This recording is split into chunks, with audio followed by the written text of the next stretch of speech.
Bwana Yesu asifiwe, mtumishi wa Mungu. Naitwa Engineer Timos. Napenda kuweza kushare na wewe wakati huu neno la Mungu kutoka katika kile kitabu cha Luka mtakatifu sura ile ya 18 na ule mstari wa kwanza.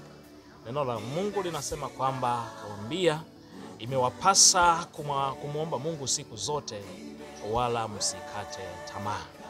Haya ni maneno ambayo Yesu Kristo aliweza kuzungumza na wanafunzi wake pamoja na makutano ambao walikuwa wakimfuata kwa ajili ya kupokea mafundisho mbalimbali, na hivyo haya ni maneno ambayo aliweza kusema nao.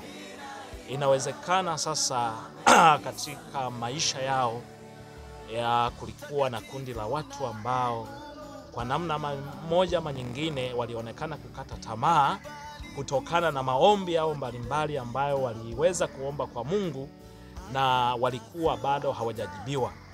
Neno ambalo tunapenda tuweze kujifunza ni kwamba omba pasipo kukata tamaa. Ndugu yangu mpendwa, inatupasa kuomba pasipo kukata tamaa. Unaweza ukawa na shida zako mbalimbali. Inawezekana ni kijana unatafuta kazi, bado hujapata, lakini umemuomba Mungu, na penda nikwambie kwamba kama Yesu mwenyewe alivyosema, usikate tamaa. Inawezekana ni kijana wa kike na wa kiume unahitaji ndoa, lakini bado hujapata mwenza. Endelea kumuomba Bwana. Yesu anasema kwamba usikate tamaa, unatakiwa kuweza kudumu katika maombi.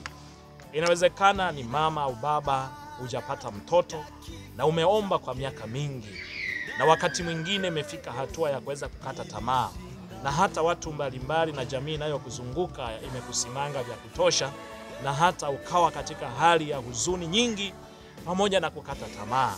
Nataka nikwambie kwamba kwa neno hili ambalo Yesu mwenyewe aliweza kulisema, mpendo wangu, usikate tamaa, endelea kudumu katika kuomba na endelea kusonga mbele kwa imani. Hakika yeye ni mwaminifu, ataweza kukujibu kwa wakati wake. Kwa hiyo mpendo wangu, omba pasipo kukata tamaa. Asante sana na Mungu akubariki.